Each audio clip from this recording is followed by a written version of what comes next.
views expressed on this program belong only to the individuals expressing them and do not necessarily reflect the positions of any educational institutions that may or may not employ said individuals. Additionally, the views expressed on any programs that may share a podcast feed with this program are not the responsibility of any individual on any other program. In short, any opinions expressed on any podcast anywhere are the sole responsibility of Justin K. Comer. Welcome to iHearIC Radio. This is episode 126. And I'm here in an office in a building with two of my old friends. And I'm bringing their mics up now. Eventually I got to turn the speaker off so you don't hear my voice booming through the room. I can work on that. We have an interesting wiring setup today, and now that the music has ended, the speakers are going off. And now we can just hear each other. Fantastic. Hello. I can hear you. Hello, Jason Palomara. Hello, Brian Pankrodt. Hello, Justin K. Comer. Nice to see you both. We've got we're recording video as well. What's the purpose of this video, Jason? So this video. So I video everything these days. But since my undergraduate this ensemble is the sort of reason y'all are here. This will eventually become a day of our YouTube series, sort of vlog thing. So I believe this will be day 9 of next semester. So do you produce some sort of video for every day? Single day we exist. Yeah. There's a video of it. So you said this will be day 9? This will be day 9. This is only the 9th day of this iteration of this ensemble? This season, yeah. Okay. Yeah. Okay. Yeah, so the current season that we are releasing is actually last semester. So it takes us, basically like that amount of time to like edit and, produce the stuff. And it sort of allows for me to have like a sane existence, because I'm doing most of the editing. So like currently the episode that just dropped today is day 14 of last semester. So this will be day 9 of next semester. Right. So you're about how many days behind then? So I started -5. 9 minus 14. Yeah. Is it that simple? I wish it could be that, because sometimes we have days of the semester where we play like a show and then a concert, or we play a rehearsal and then we do a concert. Like that's the situation tonight. Mm-hmm. And the episodes I'm shooting for just a little over 10 minutes long for each one. The longest one so far is 22 minutes. Which is funny because that episode, there was like, I start by saying nothing really happened this day. so it's mostly just me bloviating. For 20 minutes. For 20 minutes. Yeah. Well, we can do that now too. Yeah. Yeah. All right. So I bet we can blow by 22 minutes. So this might actually be day 9, but it might actually be day 10, depending on how the stuff, or it might, we might I might do this like we'll do like the day, we'll do like the rehearsal and then the concert, and then this will be like bonus episodes. So like a 2-part series. Yeah, like a 2-part series. Yeah. Or 3. Yeah. Or 3 or 4. Or maybe I'll edit just like the words of Brian into its own episode. Yeah. And where's the meat? I'm recording just the multi-track Justin over here. Oh, so I could do that. You can isolate. Yeah. Yeah, so it could just be Brian reacting to things. It's a good idea. Brilliant. Yeah. The Brian solo cut. The Brian solo cut. Mm-hmm. I'll make interesting faces. Yes. As well. Yeah. Yes. So you have an interesting face, actually. Thank you. It's very interesting. So do you. I think. Yeah. The audio that I'm recording now, I plan on getting that chopped together and released when I get home. So probably sometime next week. So the video will be significantly later. Yes. So for anyone who's listening to the audio now, the date today, it's October 26th, by the way. So if you're listening to this in early... The year of our Lord 2023. Yeah, thank you. I forgot which year it was. If you're listening to this in early November of 2023, just know that Brian is making a lot of interesting faces, and you will see those in 6 months, maybe something like that. When 6 months. When the Dis Ensemble video production schedule has caught up to the iHearIC audio production schedule. Right.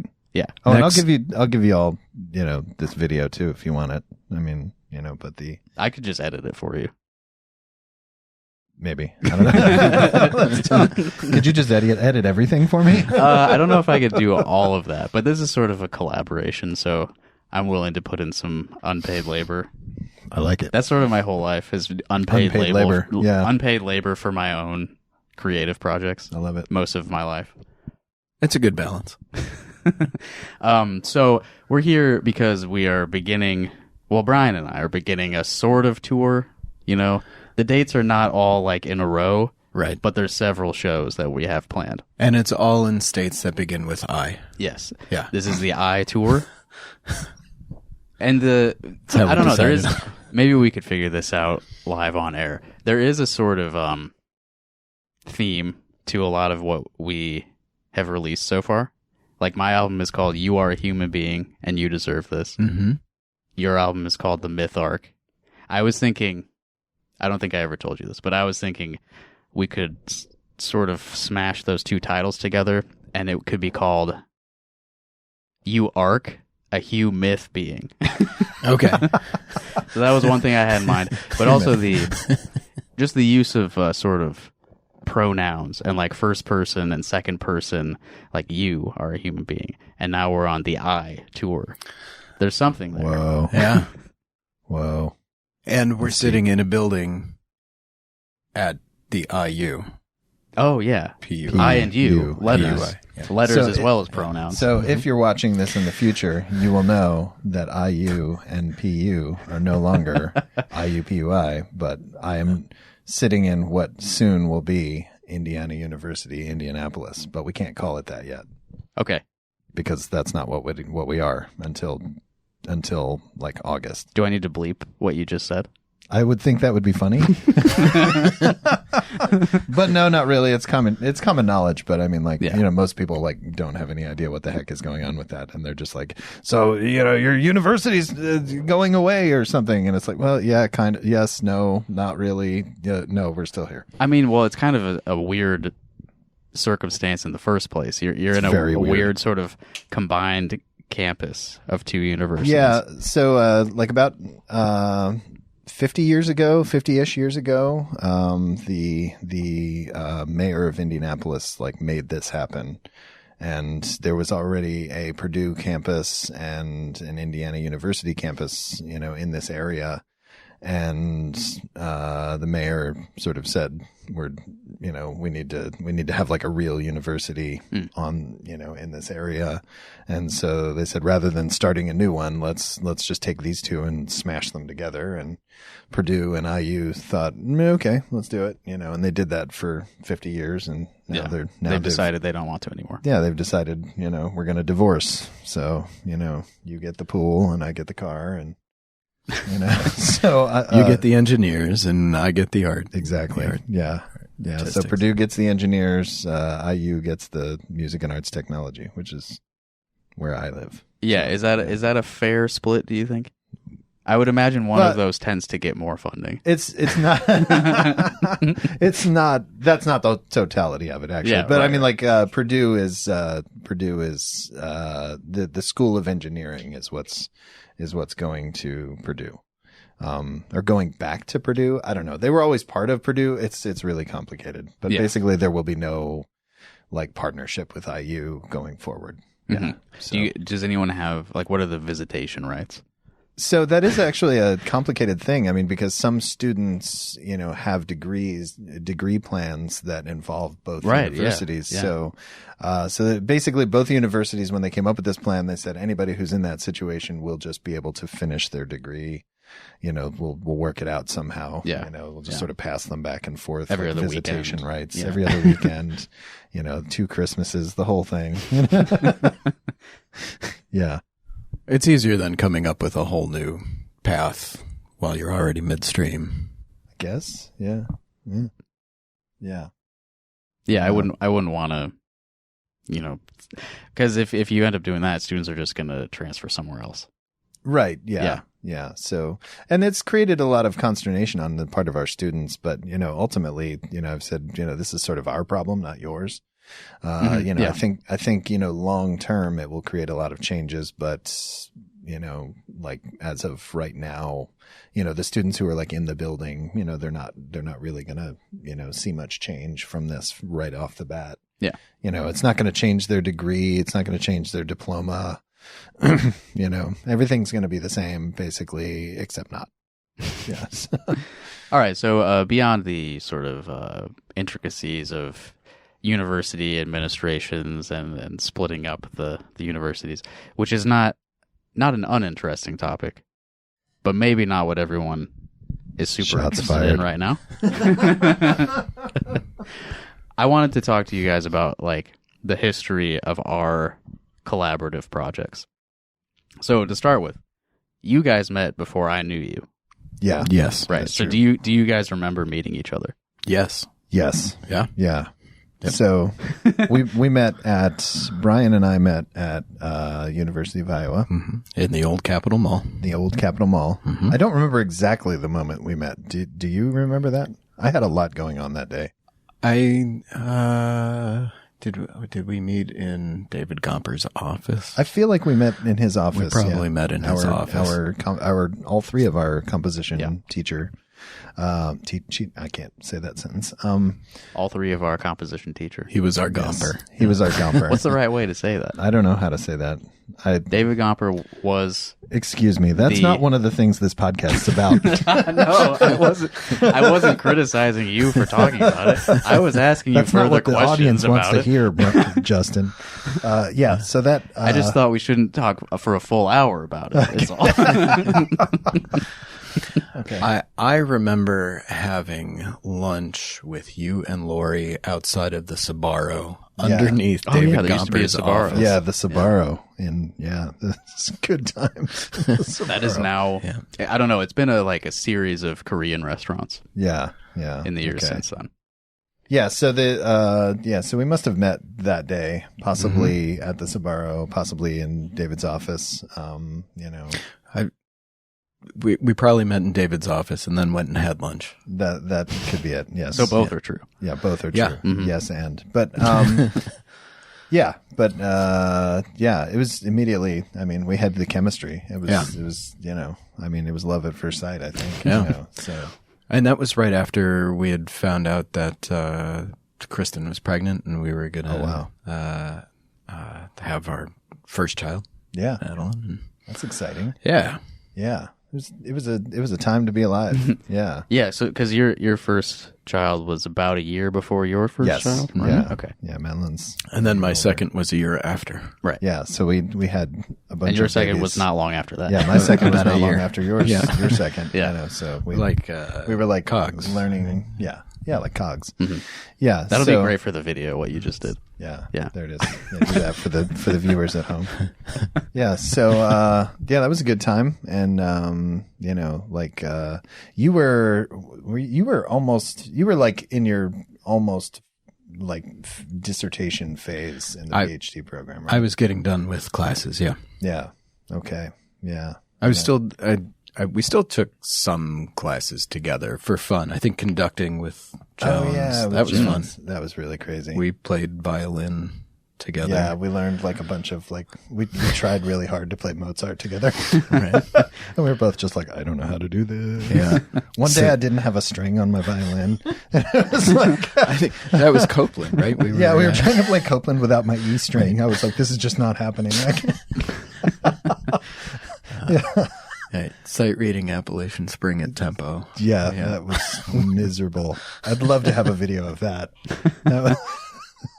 But I'm pretty sure maybe you can, I'll ask you, definitively, because, like I didn't have an offer of money, like an assistantship from the University of Iowa. And the way I saw that day went is that no one had actually looked at my materials, because like everybody I talked to was just kind of shocked and was like, who the hell are you again?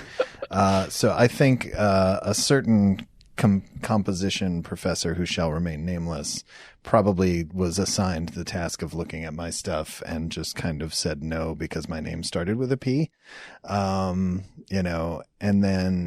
And then like basically because I Is met that sort of like an ethnic discrimination? I guess, thing? yeah, it's like people with the name starts with P. I don't know. We've already got a Pencrot. We can't have a Alamara. Sure. It's too close. Yeah.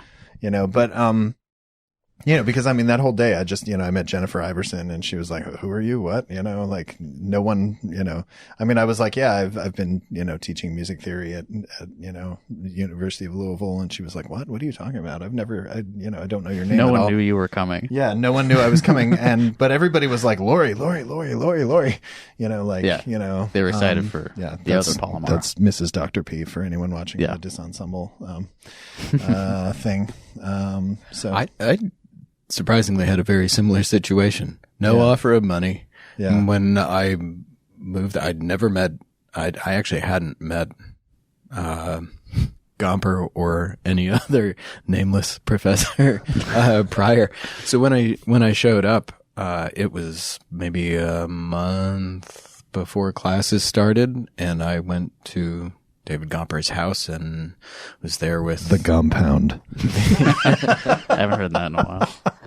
The Compound. The Compound.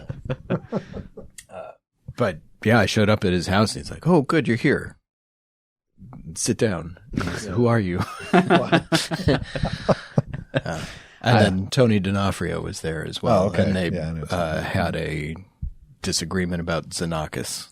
Yeah. During my meeting. Yeah, that's exactly the exact same meeting. It was like he was talking to you, and he was talking to you, but I was allowed to be there. Right.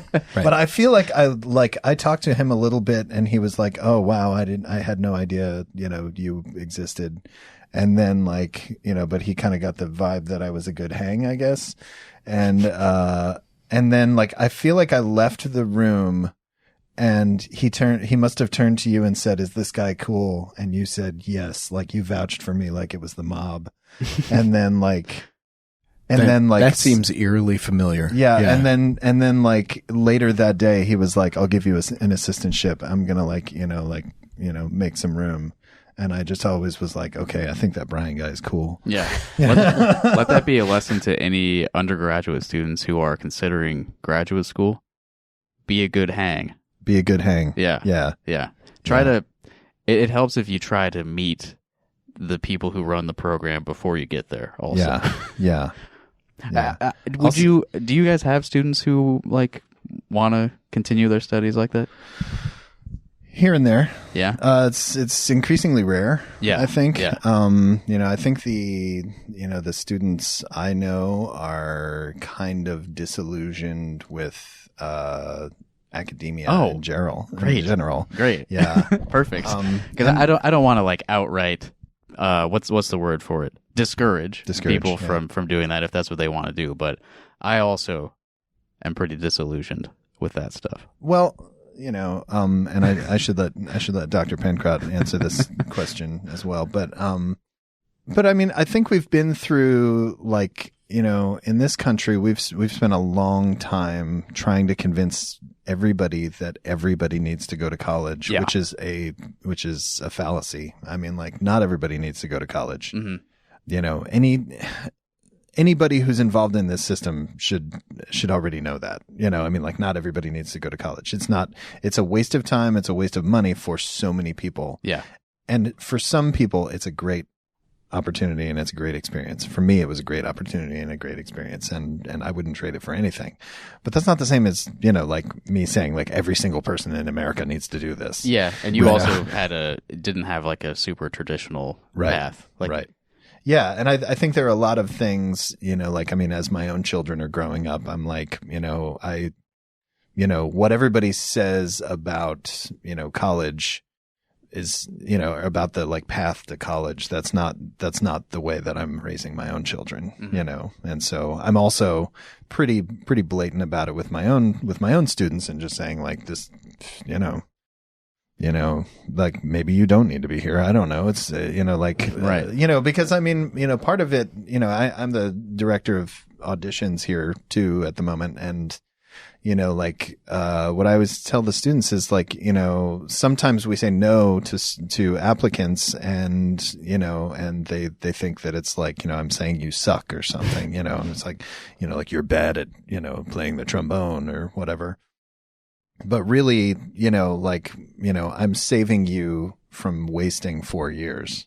Mm-hmm. Or wasting 3 years and then dropping out, or right, or I'm saving you like a big chunk of money. If I tell you I don't think this is a good move for you, that's really kind of a kindness. That's like this does not seem like the thing for you. That doesn't mean you suck, but I mean like, you can have a music career without, all of this.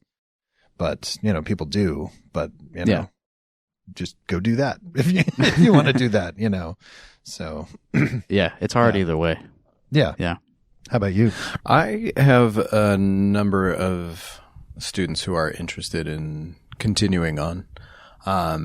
Most of the ones who are the most gung-ho are already in grad school and they want to finish their degree. If students come looking for advice, should they continue on? That's a conversation to have with any of those individuals. And a lot of times it comes down to, do you need time to work on stuff and can you afford it? Is this really what you're interested in? Or does it just seem like, I don't know where to go once I have a degree and I know that there is the option to continue while I keep figuring it out. Yeah. That's basically how I ended up in grad school. Yeah. Didn't know what else to do. Yeah. I was going to mention when you were saying you didn't have money, like you didn't have a position. I also came into the program with nothing. And then like, I think it was less than a month before school started, they had someone drop out. And that's how I got my theory TA. That's like exactly what led to me having a musicology TA. Right, they were like, we kind of encouraged him to move on. And I was like, whoa. So it really was like the model. Deal went down at the compound. Yeah. We made him an offer. We made him an offer with the cement shoes. Yeah. Well, the process, there's like, the idea of not everybody needs to go to college. I think that's just sort of obvious. And a lot of students are figuring that out. A lot of like kids are figuring that out. And they're questioning this, they're questioning what is the value of this thing, and the value really should have always been like, I want to learn this stuff. Right. Yeah. Like that should be the most basic thing. Because that's something that like academia can actually give you, like you can actually learn things. Yeah. Like, that's the only guarantee really. Can it give you like a solid, pathway to a job? No, not really. Almost never. Almost never. Some cases. Yeah, maybe like, but I think for musicians, can it give you, like a network of people? Yeah.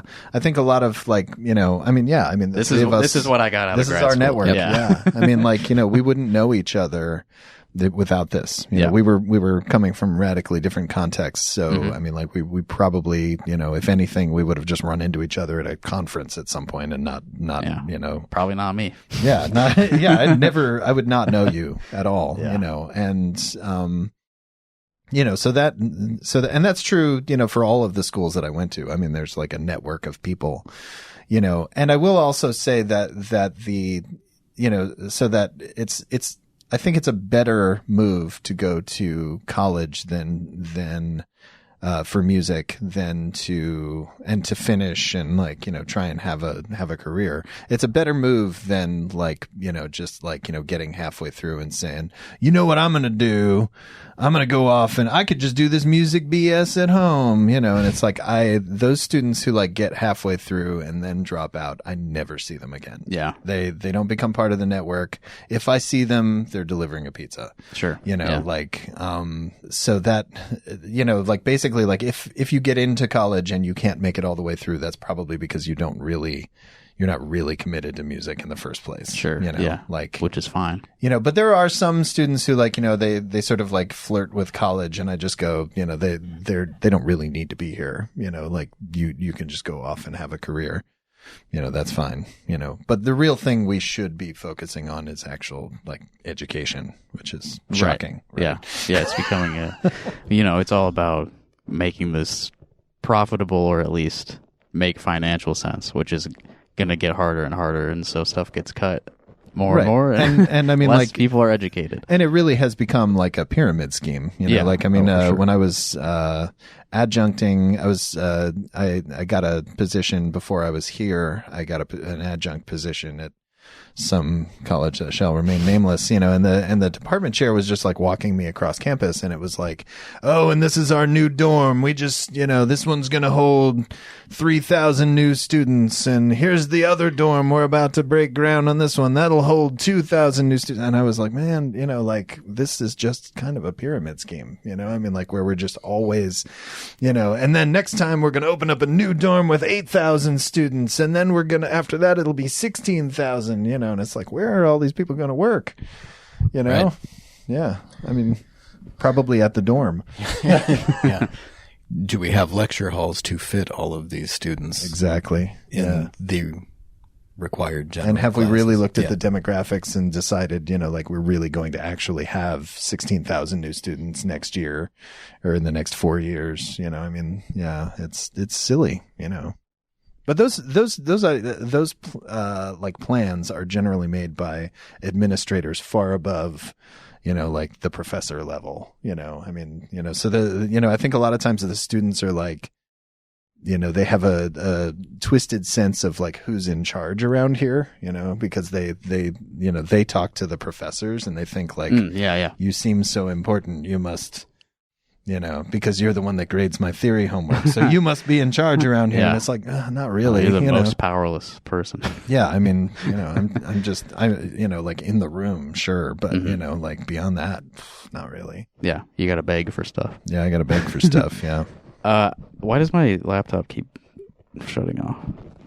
Sorry, this is not fun to listen to. Me talk about that. I was thinking we could maybe listen to some music. Yeah, let's do it. Let's listen to music. But we actually did already hear some JCJP related music. That's right. To open the episode. JCJP. What's that? JCJP. That was the precursor to BCJsPs, which is like the current iteration of that project. Yeah. And then when we add a fourth member, it'll like just keep we gotta throw more. Yeah. So if you don't understand, we just took our initials and sort of jumbled them. Really complicated stuff. Well, you guys did. Originally, when it was all three of us. Yeah, I mean, well, the JCJP actually, like, like it was just sort of like it happened that we called it that because like we like whenever we would email each other, I would always sign JP and he would always just sign JC.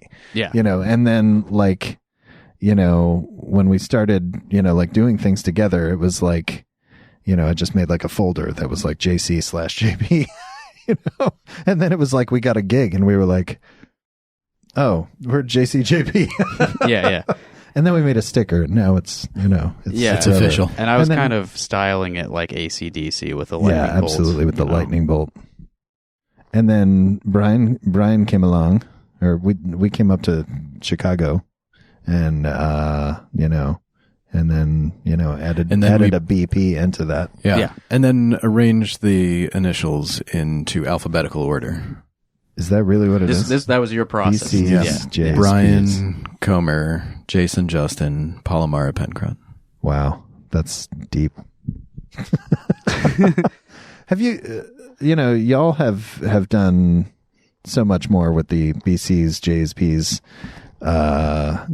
thing, than I have. And I know like you've been like interviewed by NPR and all of that. IPR. IPR. Yeah, I tell people it's NPR. Something PR anyway. I tell people it's CNN. The CNN, yeah. So, convolutional neural network. But the, I remember I listened to that interview, and the interviewer actually struggled with the name. Yeah, she stumbled over it. Charity Nebby, yeah. Yeah. So it's the proper pronunciation is BCJsPs. BCJsPs. Yeah. So I'm saying it wrong too. Oh, did you? What did you say? I said BCs. Yes. No, it's just one C. Okay, there's only one C. I wasn't going to correct you. Oh, But, man. Yeah. BCJsPs. And we a little behind the scenes, she did multiple takes of that. You remember that? I do. Yeah. Wow. Wow. Even I've been saying it wrong all this time. So what I was saying was that the theme music for iHearIC Radio is a Jason Paul Amara original, which is called "Let's All Go to a Boring Meeting," which I cut the. There was like somebody speaking at the beginning of that. Yeah, it's a robot voice saying like something about like, you know, if you look at the folder in front of you, which is something, you know, I don't know what it says at the beginning. Yeah.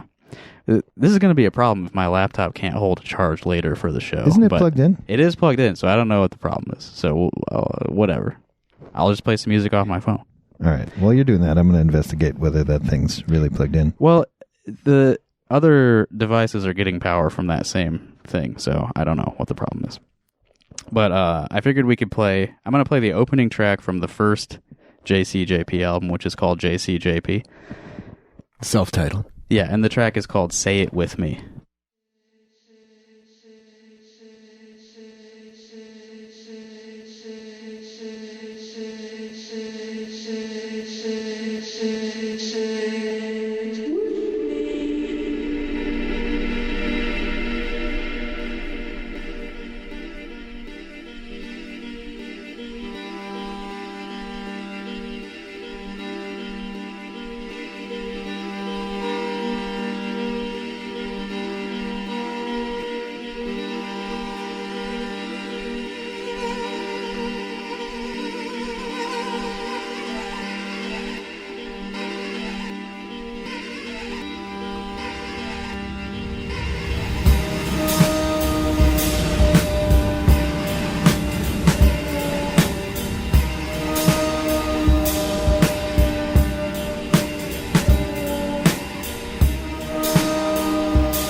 I forgot how noisy that got at the end. That gets really noisy at the end. Man, that mix is so 2017. Yeah, you were saying while we were listening that you didn't like the mix. The mix. What don't you like about it? Whoever mixed that sucked. That's, again, the opening track to the first JCJP release. Self-titled. Self-titled. JCJP with artwork by one Zuzana Palomara. That's right, yeah. Yeah, the upside down heart. Yeah, she drew that. She drew that, She also drew the face. Oh, right, which is the... I think one of those actually was by Jovi, and I accidentally said it was Zuzu or something. Misattributed. I misattributed it, so a historical error. Good to know to correct the record now, years later. Yeah. How many years? We put that out in December 2016. 2016. Yeah. It's like forever ago. Yeah. Dang. It's a while. Yeah, so I knew nothing about, I knew nothing about how to mix a record when we made that. Yeah. Neither did I, of course. And actually, that was the fourth album I had produced, but I still knew nothing. I mean, it was it's self-production, very indie. Yeah, stuff. I mean, I did and really that was I don't know, was that before my solo album thing? Because you helped me with that too, didn't you? Oh, a little bit. Yeah, I think that came after. Yeah, I think so. You did Music for Dance. You did on your own. I don't think I had any involvement in that. Oh, really? And then I don't think so. Maybe I did. Yeah. And then Born with Two Brains was after, right? That was my real album. I was like, oh man, I'm really going to do an album now. Yeah, I think I contributed a little bit to that. You were the producer of Born with Two Brains.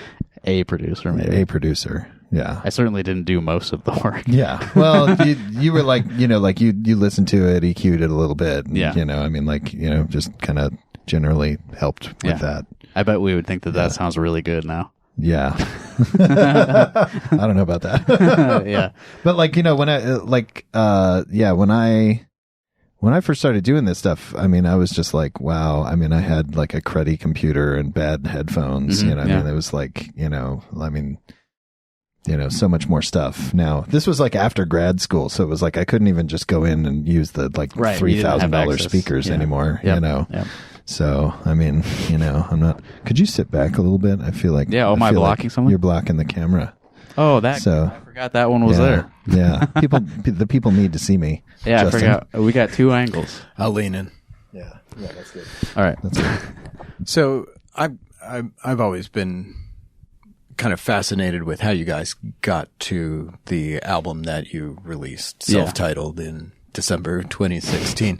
And you guys shared material and then came up with your own stuff based on the material. So Very similar to how we did the trio project, yeah. But I think when we did it as a trio, we just had a ton of stuff. We had days and days of recording. It was a little smaller. The original thing was basically we improvised for an hour, maybe 2 hours. I think 2 hours. Yeah. Yeah, we recorded ourselves for 2 hours, and then because I was living in Ames. Mm-hmm. But I came specifically out to do this. I was just let's just get together and just record a bunch of stuff. So we sat in your second bedroom and recorded that. Yep. It was just it was just two microphones. Yeah, I just recorded the room with two mics, and that was the whole and then recording. you just shared the files, and then we sort of had a loose I'll do a track, you do a track kind of vibe, and then after, it was at some point I was here's a track that I did. And then Justin would send here's a track I did. And then also after that, after the first couple tracks happened, I started sampling what Justin had sent me from his tracks. So it became kind of meta. Yeah. And vice versa. I think you started borrowing things that I was cause the robot voices were not in the original thing. But I'm so into robot voices. I can't stop. So that ended up influencing the BCJsPs albums too. We've got a lot of robot spoken words. I never noticed that. Oh yeah, wow. yeah. That really awesome. started with you. Yeah. My BCJsPs album, You Are a Human Being. Almost every track begins and ends with voicemails that I received. Some of which are robot voices. Some are human. I'm so glad. I feel like I did something. Yeah, you did. I'm proud of myself. The spoken word stuff really does come from. Yeah, because I love that about that album. I mean, that's like, that's like my favorite thing. It's just like, like the voicemails, and the voicemails you chose on that thing are like insane too. It was a particularly wild few months of my life. yeah, for everybody's life, really. Yeah, it was like the latter half of 2019. So right before nothing going on in 2019, right? Yeah, right before everything really hit a wall. By the way, if you say I will beep you. Okay, yeah. Yeah, this is a family video. I did say it once. If you say I will beep you too. Wow. All of that stuff. Yeah. So for the video, that'll be censored for sure. Oh wow, this is probably going on your podcast. Should I censor that too? What do you think? I don't care. I mean, like, right. I shouldn't say these words. It's not good. But here it is. But I beat my own podcast though. Yeah. So yeah, because it's, prospective students could watch this. Sure. Yeah. You don't want importantly, their parents. Yeah. You don't want to attract the wrong crowd. Yeah. Those bad kids. Yeah. With the Misfits shirts. The bleeping crowd. Yeah. I attempted to include some spoken word on the Myth arc after including some robot voices. And I found in playback and a number of days of trying to record spoken word in a way that felt... As in your own voice, as right? my own voice that felt like something I was happy with and like proud of and comfortable with and everything. It just became so much easier to envision it as something that was not me being read by something with very little emotional attachment to what they were saying. Yeah. I was not at all like comfortable with using my own voice as a means of expression until I started doing this stuff. Just recording conversations. Yeah. I actually, I do a fair bit of singing when I improvise, so I mean, I had no problem. I mean, it's kind of hard to shut me up sometimes, but I just kind of dove into all that with both feet. Yeah. There's a lot of spoken word stuff on yours as well.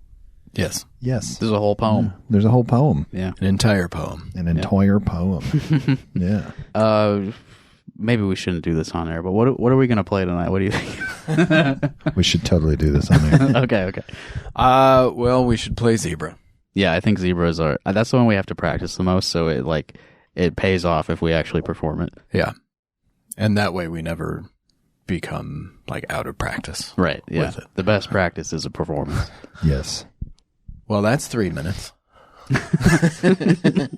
All right. We also, we don't want to play too long. Each of your ensembles are playing 3. This ensemble's playing 2 pieces. 2 pieces. So they've been bad. So I cut 2 pieces out of their set. Mm-hmm. How long do you think that'll be then? I think we'll basically play for about 15-ish to 20 minutes, which is extremely short for this ensemble. Yeah. But they deserve it. We can open with You Are a Human. Okay. Do the sort of me talking to the people thing. Yeah. If we're in the culinary incubator, that is the amp at Tech 16, I think having cocktail sounds. Yeah. Party sounds. Would although meld into the show. Gotta make sure this laptop works. Okay. We can do that after we record the rest of what we're doing now. Okay, so we can start with You Are a Human Being. And then some stuff happens. Yeah. Zebra. You want to do, you said Pwag and Compline back to back? I like to keep those together. Yeah. Sure. So far, it's the same set we did at Mission Creek. So far. I like the set that you did at Mission Creek.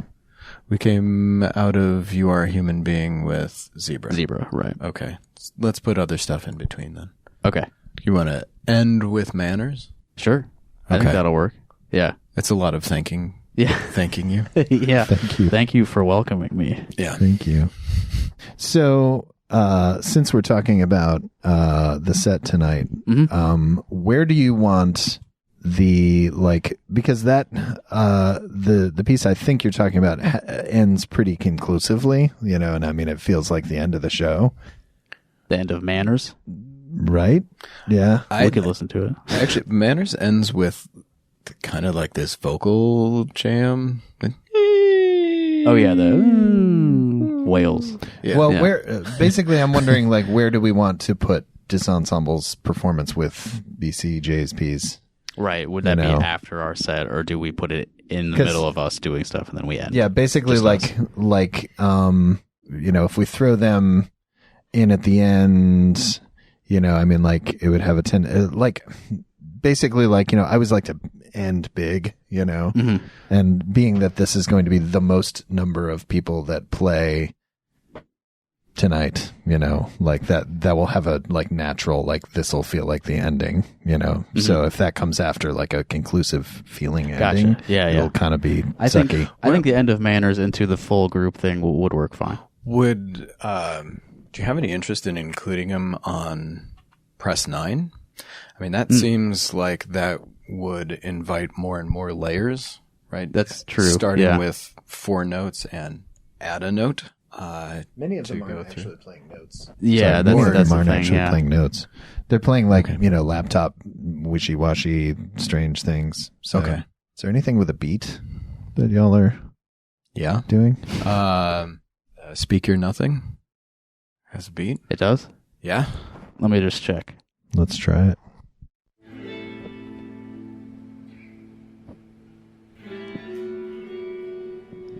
This is a good mix. This is the good one.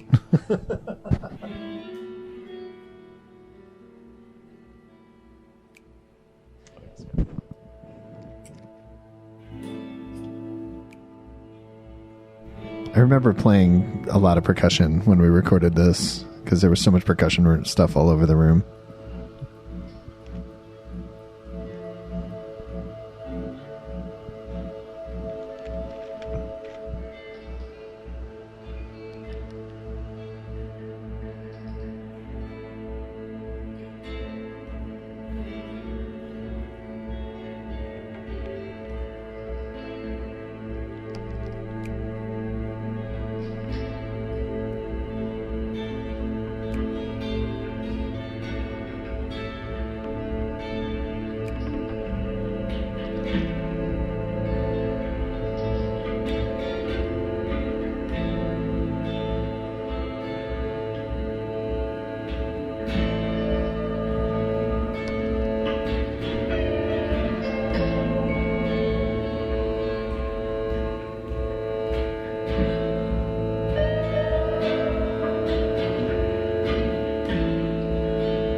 whistling. That's totally something I do all the time. I can hear it in the background.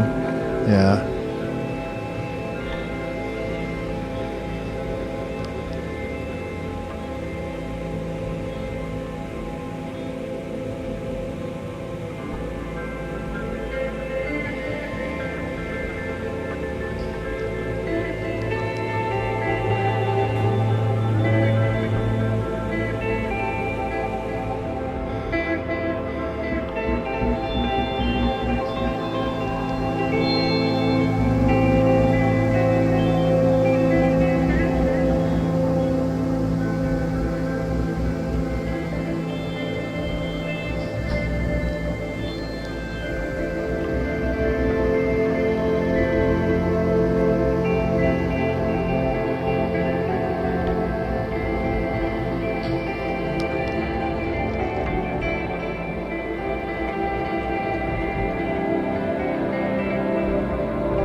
Yeah, it had been a while since I'd actually listened to the track as on the album. So it does have a beat, but it kind of goes away. Yeah, and I think it has a couple of beats well, laid over. Yeah, the this ensemble is hella loud. Yeah, that might be too chill of a track. And they don't listen well. Okay. So the way we've been playing it, that middle section is just yeah, it's a little more riff based. Yeah. And then we just kind of go. And every now and then we shut it off and shout 1, 2, 3, 4 and then turn it back on. Okay. Well, we could play that with you. What if that was like in the middle of the set and we did that together? I think we could probably put that together. Okay. Yeah. We have like 2 hours with them in the afternoon. Yeah. So they'll set up until 2:00. Mm-hmm. And then we have until like 3:30. So Gotcha. it's like Okay. an hour and a half. Yeah. It's just not a ton of time, but we've got enough. That's usually enough time to do two things. Cool. You can solidly hit two objects. So so if we do that, maybe we can start with that today. Sure. And then is there a space in your set where we could basically I'm thinking maybe we could come up with 10 sound vibes, and just say okay, maybe they could be prompts, do this, Mm-hmm. and then do this and then do this, and we'll write them all down on a piece of paper. And then I can conduct them, and y'all can be doing it as well, mm-hmm. and do crazy solo stuff as well. Does that sound Sure. good? Like a game, have symbols for each. Yeah. So I usually I tend to like, give them signals and, I'll just be like 1, but usually they're looking at a graphic score. Yeah. So, like in panels, basically, like I've put numbers on all the panels, Mm-hmm. And we have like a logical order, and then basically I just say this is 1, and then 2, and they just sort of like loop whatever that is, Right. until I say 3. Yeah. Panels is a piece that I composed. It's a great piece. Actually, I wrote it mostly while we were together recording the material that became this album. That's meta. I forgot about that. Hell. And when are you going to write for Disensemble, Brian? Tomorrow? Today. Okay. Yeah, we got a couple hours till the rehearsal. So yeah, so we tend to, we can't play Mozart, so we'll play the hell out of it. That's all right. I can't play Mozart either. Yeah, so well, I can sing it. Yeah. Okay. Thank you. I'm gonna have that as a loop. Yeah, we recorded that, so we can isolate that and use it however. Yeah. There it is. So what we just listened to was Manners, but no, we listened to Speak Your Nothing. Yeah, sorry, I mixed them up. We talked about Manners before that. Yes. We listened to Speak Your Nothing by BCJsPs from MythArc, which is Brian's BCJsPs album. Yes. So we didn't really talk about the process there, which was basically just an expanded version of how Jason and I recorded the material that became the first JCJP album. Right. Right. So the 3 of us had a whole bunch of gear in a big room, and we recorded like unending numbers of tracks. Yeah, I think in that radio interview we were talking about before, I said at least 6 hours of material. It was a lot. It was definitely more than a lot. 6. Sounds yeah. like I was actually when I was looking at You Are a Human Being, as soon as you had it done, I was shocked to remember that was only in 2 days. I thought it must have been 3. Yeah. Well, that was 2 nonstop. Yeah, I think we may have played a little bit the night before, but I don't think we recorded that. Yeah, just getting warmed up. I think so. Yeah, but it was one very long day and one not as long day, I think. Or maybe I'm thinking of the first night we did record. Yeah, we did record something. And then the second day was I'm much sure longer. we recorded. Yeah. So that really was 2 days. I would not do that. I would not like play and not without record recording. it. Yeah, that's a waste of time. Yeah. That would be totally useless playing without two cameras going. I mean, what? Right. You must. Well, next time we'll have lights too. Yeah, lights. Yeah, these insane lights. We're going to have some kind of visual element of our performance tonight. Yes. It'll be something similar to this, actually, right? Well, as far as how the lights change, yeah. Sure. I have It has colors. It has colors. I have 2 projectors like you have set up in your living room. Yes. Hooked up to a max patch that cycles through either slowly or does amplitude tracking. Sweet. At various levels to flip out a lot or less as much. I like it. Flipping out. Yeah. You have a flip out button? Kind of. I mean, it's all reading off the laptop microphone, and anything above 1 will trigger 1 of 8 possible colors. Nice. And Sweet. they're either synced or separate. Fantastic. You said it's dependent on how loud the input is? Is that what you said? That is one setting on the patch, yeah. Okay. And then it cycles the colors faster. Anytime it reads an amplitude over 1, which is not hard to do. Which would be all the time. It's a lot. Yeah. It's a lot. It'll essentially strobe. It'll randomly pick one of these colors to switch to. It gets the projectors very hot. Right. We have not performed with this going yet, so it'll be not together. It'll be new. You played with it, right? I've been testing it out, and I hooked up my doom metal setup in the basement yesterday while everyone was gone, and I really got it going. So it's I practice with the lights changing in my eyes. Yeah, good. It's useful. Nice. Yeah. Yeah. Do we want to mention the other shows that we're playing? Yeah. So BCJsPs is a trio project. Jason was part of its impetus. He's his work is intertwined. The elephant in the room is that I haven't finished mine yet. His work is heavily Let's not talk about it. Heavily a part of everything that Brian and I have produced. But as a live performance project so far, it's been me and Brian. Yeah. With a static image of you behind a static image of me at lunch. Katz's Deli.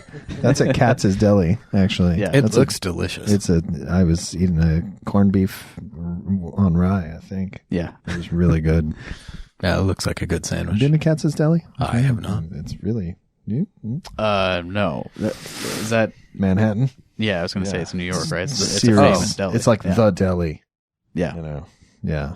It's where like Jerry Seinfeld would go. Okay. Oh, I went there once with high school in the 90s, but I'll bleep that. But I didn't watch Seinfeld at the time. It didn't mean much to me.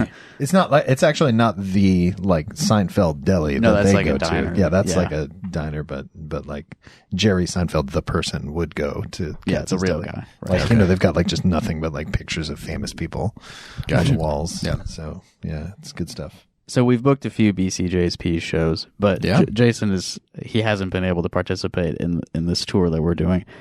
He's got a lot of responsibilities. I'm busy. Yeah. Do you remember the dates and places? I do. Yeah. So the next My show phone's busy playing music, so the next show after this one will be November 9th at the Institute for the Studies of Ancient Cultures in Chicago, Illinois. in Chicago, Illinois, and we're splitting that show with Tom Snidacker, saxophonist extraordinaire. We are not playing any doom metal at that show because the artifacts in that museum are thousands and thousands of years old, and they are The vibrations would they're ruin very them. protective of those. So. Yeah. Oh, is that going to be a problem for even what we're playing? Okay. No. We get kind of loud. We get kind of loud. Yeah. The complexity of distance is an immersive Another experience. step up. Yeah. It's, and the complexity of distance is on the show the night after. November 10th. We're playing at the Fargo venue, Right. which is a skate park in DeKalb, Illinois. You know, I meant to tell you this. The other night I was at a show in Iowa City at the James Theater, and I was just talking to my friend at their little bar that they've got in there, and I didn't get her name, but this woman came out and was wearing a Fargo shirt, like Fargo venue, like not Fargo the movie or anything. Right. She was wearing a Fargo venue shirt, and I was like, "Hey, I'm going to be there in like 2 weeks." Nice. And she said her sister runs the place. So awesome. Have you talked to the management there? I have not. Okay. I've been mostly in touch with a guy named Zach. Okay. Yeah, she didn't know Zach. She didn't say anything about Zach anyway. Okay. But we're playing there on November 10th. On November 10th. Fargo venue in DeKalb. Yep. Is it DeKalb or DeKalb? Kalb. That's what I thought. Yeah, DeKalb. Okay, good. Yep. It's DeQuois. And then the next night, November 11th, we're playing the Color Club in Chicago, which will also feature the complexity of distance. After that building is awesome. It was built as part of the International Order of Vikings around the early 1900s, late 1890s. And then that fell out of use for that, and it became the More than enough Vikings around. Vikings kind of stopped being a thing. at some point. But there's a couple who bought the space and renovated it as an arts exhibition space. Mm-hmm. So there's the large hall that we're playing in, which has a crazy cartoony Hieronymus Bosch-ish type of mural out front. It's okay. like these I haven't seen cannibal that. vegetables and Awesome. stuff. Yeah, it's great. And then there's a gallery down the hall, and then they have a bar downstairs where they do like stand-up nights and things. Are really I saw comedian John Daly was there recently. I don't know if you know him. Yeah, they get some. They Yeah. get some good comedians coming through. Yeah. And excellent musicians, clearly. Huge World class. national headliners. Yeah, like from BCJsPs. states with I name Adjacent with the I letter states. Yeah. And wow, then, those are the states that we're in. I Yeah. mean, am I stupid? Did I just realize this? Yeah, we're the like I states. Indiana, Iowa, Illinois. Yeah, that's the It's tri-state Iowa. area. It's like a 3. yeah. in The Roman tri-state area, numerals. straight Tri-state. line. Tri-state area. Eyes. The tri-state area. We have 2 other shows too. We do, yeah. The 17th. That's my hometown 17th. show. That's in Yeah. Iowa City. Yep. At the Close House. Yes, Public Space Y'all One's are busting close your house. asses. I know Beat. this is the Sorry. most shows I've done in a small period of time. Wow. Ever? Me too. Maybe. This is Yeah, like I'm not much this of is a like- road hound. I mean, this is like, like number one reason why I'm not being involved. It's too much. Yeah. It's just, I can't, I can't do this. Yeah, I had to take a couple days off work, which is rare for me. Yeah. Yeah. I'm impressed. It's going well. Good job. Thanks. Well, it starts tonight. Yeah, we haven't started playing the actual shows yet. We'll see how this goes. Yeah, the I just 17th, cancel the tour. November 17th, Public Space One Close House. Public Space One, since you guys left Iowa City, has grown immensely. They now own a mansion. It's random. It's at 538 South Gilbert. It's like a historic building that they run stuff out of there now. It used to be the Hudson Gallery. I don't It know. was I don't really know the history of the It's building. like a furniture store, and I then know- I I've thought heard that, I thought they showed like paintings from Hudson Valley, Maybe. American painters. We're playing there November 17th with my friend M. Denny. Oh, you've played with M also. I know him. Yeah, you know him. And then we got one more on the 18th. Yeah, we're closing it out November 18th at the Galesburg Community Arts Center. Yes. It is an old antique mall that has been completely redone as an art space, and it's an incredible space. We're playing a bunch should of be really weird buildings. Yeah, It's awesome. Yeah. Weird buildings, museums. I'm so excited that a cardboard cutout of me is going to all these places. Yeah. I drove through Galesburg on the way here, but I didn't stop and look for the Could I community arts get you center. guys like a different cardboard cutout? Like, would that be? Sure. If All you, right. Yeah. You don't like the sandwich one? I just think maybe the idea should progress to a different cardboard cutout. Yeah. We could have a different one every night. Yeah. Yeah, or maybe the same one, but like put different clothes on it. Like it's dressed up. If you have like a real serious gig. Yeah. I might have to take a break. Yeah. Oh no! I mean, we're I think are we? yeah. When we there? started doing the tour dates, that was like a signal that we're about to end. All right. So yeah, You I'll can't probably leave, Brian. I'm probably gonna insert some music at the end as like a closing thing, but we don't have to do that live here while we're here.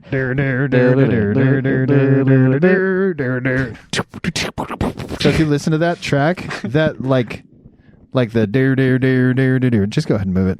The track like that part was supposed to be the saxophone part, and then that biddy Was violin. was like supposed to be a violin, but like you know the more I started writing that, the more I was like I can't possibly freaking play this piece.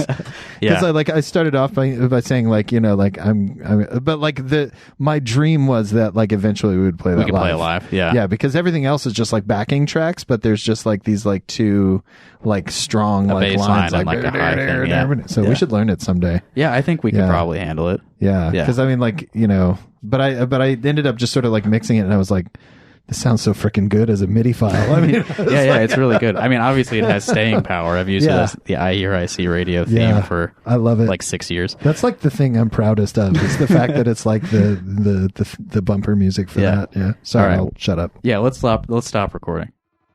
Goodbye. And done.